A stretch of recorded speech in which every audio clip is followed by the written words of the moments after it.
Hey guys, this is the one you've been waiting for. I've had this sourdough starter going for about a month and a half now, and I have made, I don't know, a dozen or so loaves of bread with it.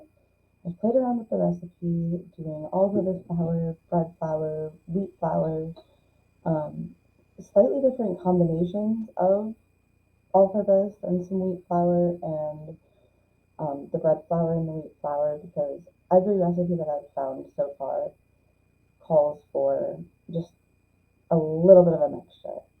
Whatever flour you use, it then calls for a little bit of also wheat flour. Um, so I played around with the recipe a lot. Now, my starter that I made, I used whole wheat flour. I've heard of a lot of people have been unsuccessful their first couple attempts at making a good starter. What I found to be the most successful way to do it is to use a good already aired out flour. That bag in the back of the cupboard, you want it to be unbleached. I prefer whole wheat. I think that worked the best. I did try a starter last week with the all purpose just to see the difference because I never found any specifications on that in looking up how to do my starter. Nobody told me specifically to use the wheat flour. It just happened to be what I had in the cupboard. It also happened to be a bag like this. It was already open. I'd already used more than half of it, and it was very lightly sealed. I think that air getting to it, it being stored in the back of my dark, warm cabinet, there was probably a lot of cultures already going on. So if you guys remember back to my first couple videos, I think I showed you guys just a few hours in after I had made my starter, and it already looked like this. So I was really excited, and this is that first starter. It went right off. And then if you might also remember another video, when my first feed, I cut it in half, and instead of discarding that because I wasn't quite sure what to do with it at the time, and I didn't want to waste it, I made a second jar. So I had two starters, and I actually found a friend who wanted to take that starter and try their own bread making journey. So I'm really excited for them. They were gonna go home and try to make 11 tonight and start their bread making journey this weekend. I hope it goes well for them. They have kids that I know will thoroughly enjoy it because I see them cooking with their kids all the time.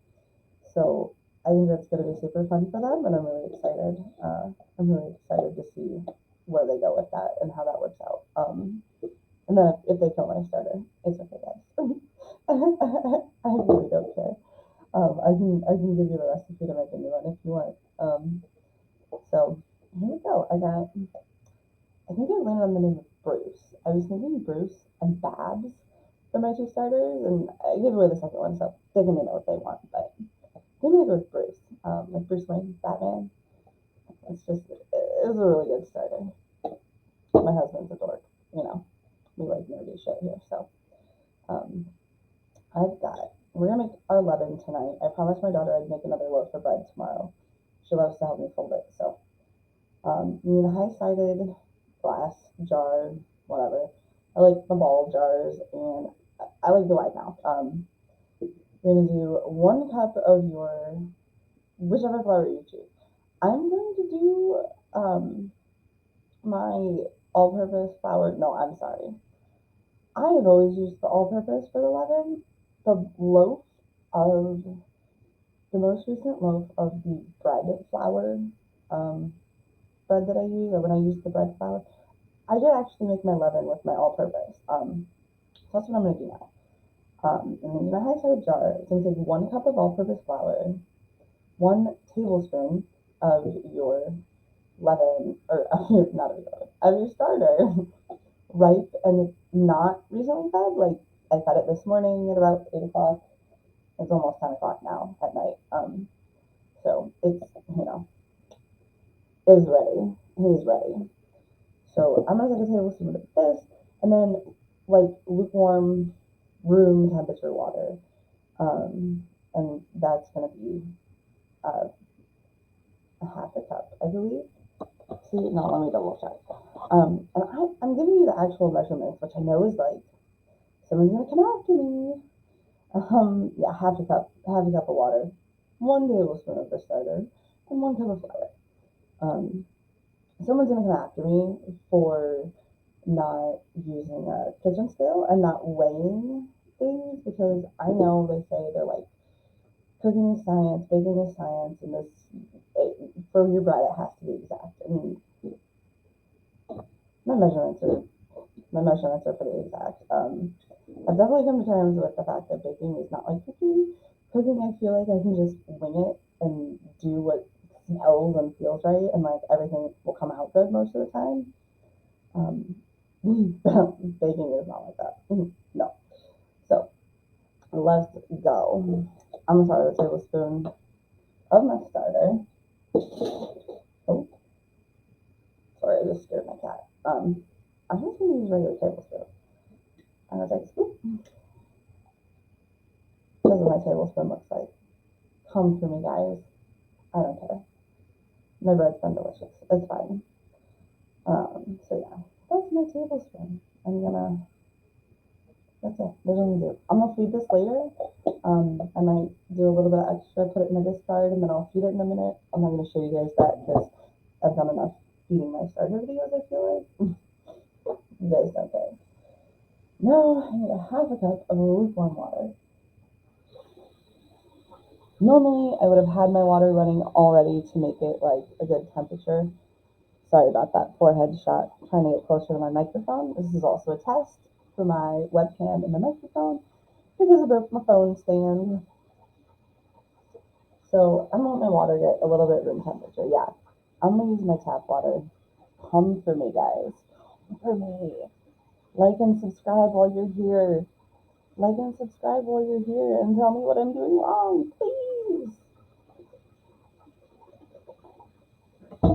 Come for me. I mean, just like do everything they say you shouldn't do on purpose, and people will, complain and spread the word, and then come to my channel. Like and subscribe. Like and subscribe. Tell me what I'm doing wrong. Okay, this is pretty room temperature. I can just feel it. Doesn't feel like anything. Come for the way I measured. I'll set it down just to make sure it's even to make people happy. That's a half a cup. So half a cup in with my tablespoon of starter. I'm gonna use my tiny spatula here. I'm just gonna kind of like dissolve the starter in it a little bit. Sorry, I don't want to move the camera around to give you guys a better angle just because then it's all shaky and everything. I don't know, and make people sick with some Cloverfield vibes. So, alright, nice and dissolved. Just nice and like no pee. I shouldn't shake it too much, I feel like. And then our flour. 1 cup of flour. I'm gonna use my little quarter cup and do 4 scoops just because it helps me get it into the jar easier. But I am, because baking is not cooking. My handy dandy butter knife. And I'm gonna level it. So I'm gonna take a hearty scoop, like a hard scoop. So it's a little bit packed. I'm not gonna like pack it like brown sugar though. And just give it a gentle and a tap tap on the sides. And then this is why I use my quarter cup because it just kind of fits in my top, so I don't make a mess. Yeah, it just makes my life easy. So tap tap tap. Even scoops, don't come for me. Don't come for me.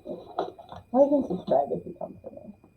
You can tell me what I'm doing wrong. I won't be offended.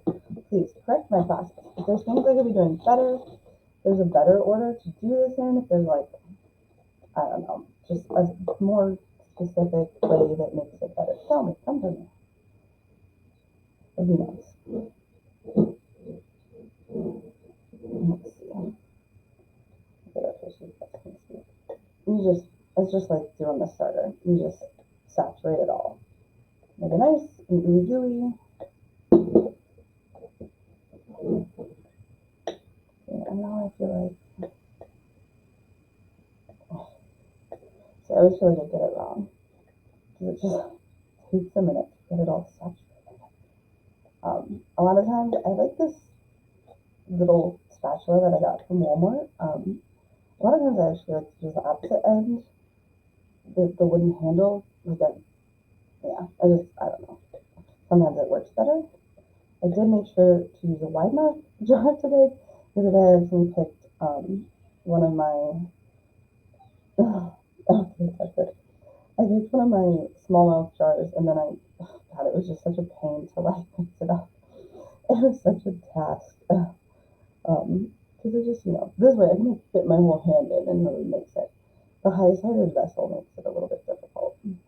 But you want something high-sided because it rises. That's, you got to give it room to grow, room to breathe. And then you always make sure, just like your starter, when it's all ready, you set it, you put a lid on it, put a lid of some kind on it. I like to use my plastic,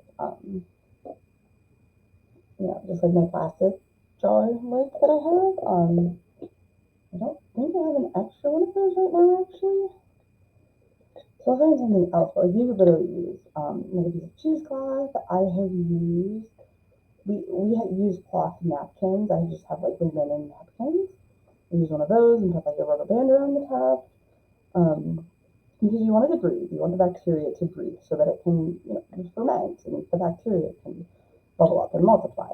But you don't want to suffocate it. You don't want to suffocate it. And like, you don't want to leave it open. You just don't want to suffocate in it. So, I just made myself smooth. Okay. I think, see, there's no more dry there. Just gonna make sure you just get all of it, all saturated. Oh, not too dry. So, I think I'm good. Nice and sticky. Sticky and kind of doughy already.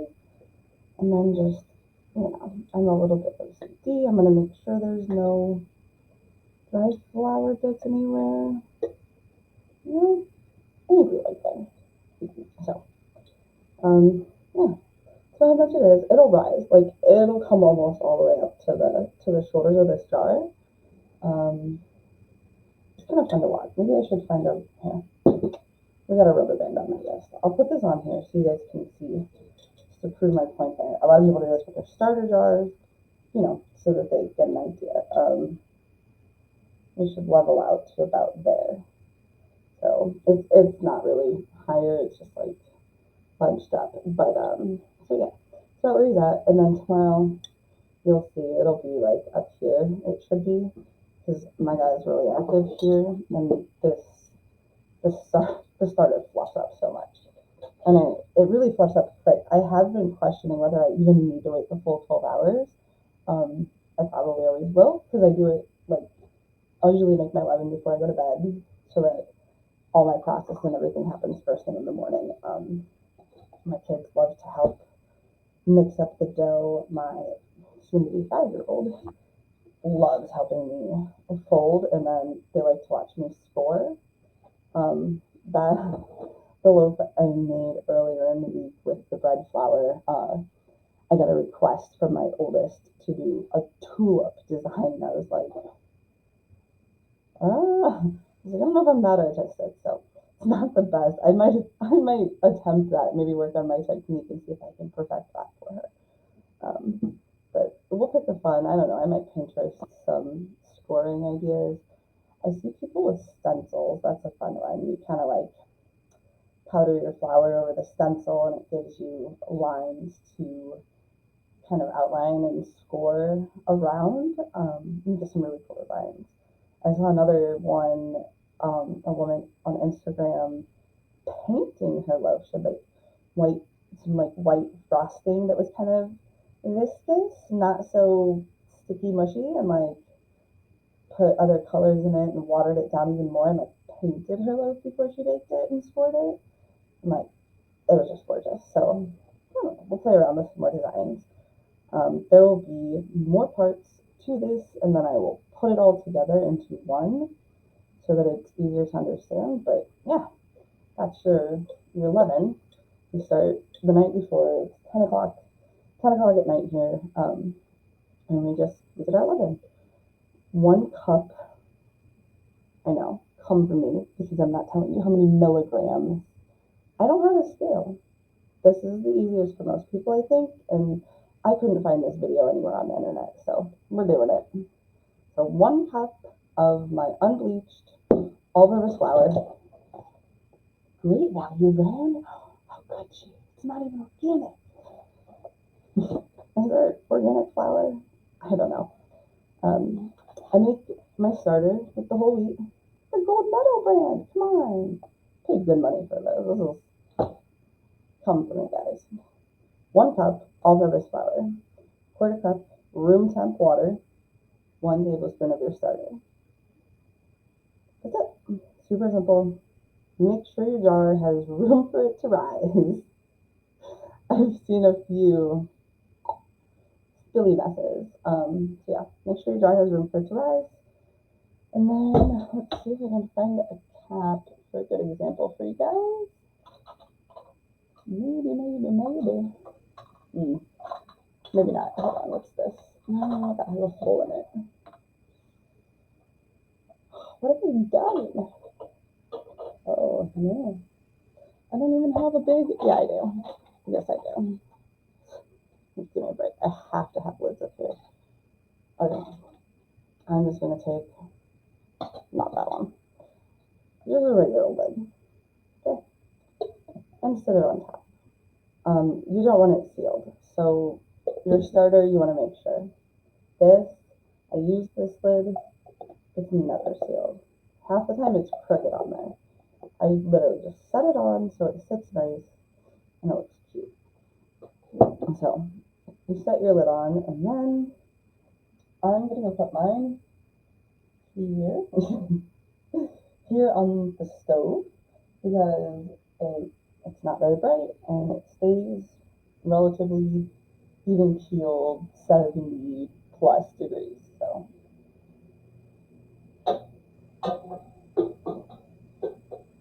alright, it's back there. I don't think you can see it. My coffee thing's in the way, but it's back there on the stove. We'll come back to this in the morning. You'll see how much it's risen, and I will go through the whole process with you. We will mix up our dough, get all that greasy gooey. We'll come back every 30 minutes. I've developed mine. I've heard lots of people that like just fold the bread all day. Some people go through a process, they only fold it once, but they do like this 30-minute series of all these folds and kneading. Several people do like, fold it once, come back in 30 minutes, do a second fold if they feel like it needs one. Just base it off of how much the bread is risen. And I know a lot of, I've seen a lot of videos and seen a lot of other people's accounts that do a pretty basic, just like 2, maybe 3 sets of folds, and then you proof it for about 90 minutes, do your final fold and shaping, and then let it stand for another 2-hour plus proof. My bread flour loaf that I did the other day, I think I did 3 sets of folds. I think I let it proof for just one 3-hour set, and then it was like the difference in the bread flour is crazy. Honestly, the bread flour was, oh my gosh, 4 or 5 times like each little rise in between folds for 30 minutes. I only let it sit for 30 minutes between folds, and each time it was 4 times the size that my all-purpose loaf was. So I'm going to decide in the morning what I'm going to do. I might do another bread flour one because that was just so much different. But I really like the loaves that have come out with my all-purpose flour. It's just a whole different loaf of bread. It gives you this kind of more crispy crust, and then the inside of the bread, it's still spongy and moist, but it's like a more open air crumb. You see those big air bubbles in there, like that ferment really bubbled in the oven. And that bread flour kind of, I don't know where it was. It was such an even loaf of bread with the way that it cooked. It was gorgeous and it tasted so good. It was a little bit sweeter, even. Um, it kind of, I think the bread flour kind of brought out the like wheat. It had like, it was a lot darker. It had a bigger, like a more of a wheat look, but it brought out that sweetness in the grain. So it had like a wheat taste that was just very different from the all-purpose loaves that I did. So we'll just see what I pick in the morning. I might let my kids pick which they liked better. But in my mind right now, I'm thinking the bread flour. All right, so I'm going to start with posting all of the parts that I do separately as I do them. So I'll put this up tonight as soon as I finish, like, I don't know, making sure I don't sound completely terrible. And then I'll post that. So, like, I don't know, maybe two people will see it by morning. Who knows? I'm just going to, just, to keep a record. So we'll do everything in parts, and then at the end of the day tomorrow, after we make our bread, and I give you guys that finished product, then I'll do it all in one big lump video.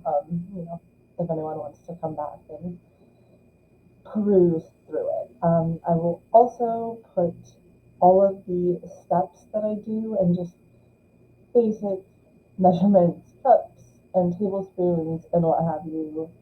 Um, because not everyone has a kitchen scale. Not everyone has a like thermometer to check the temperature of the water. So I'm just gonna keep it as basic as possible so that anyone can do this. I do have, you'll see in later steps, I do have a couple tools that you might not have at home, but like I didn't have them when I started. I just happened to get an Etsy gift card for Christmas, so I got myself some stuff. But like, it's not necessary, and it's not a big deal if you don't have these things. I didn't even have a rolling pin until last week, so you'll be fine. It's really easy, and more people need to know how to do this. So stick around. Maybe you'll learn something.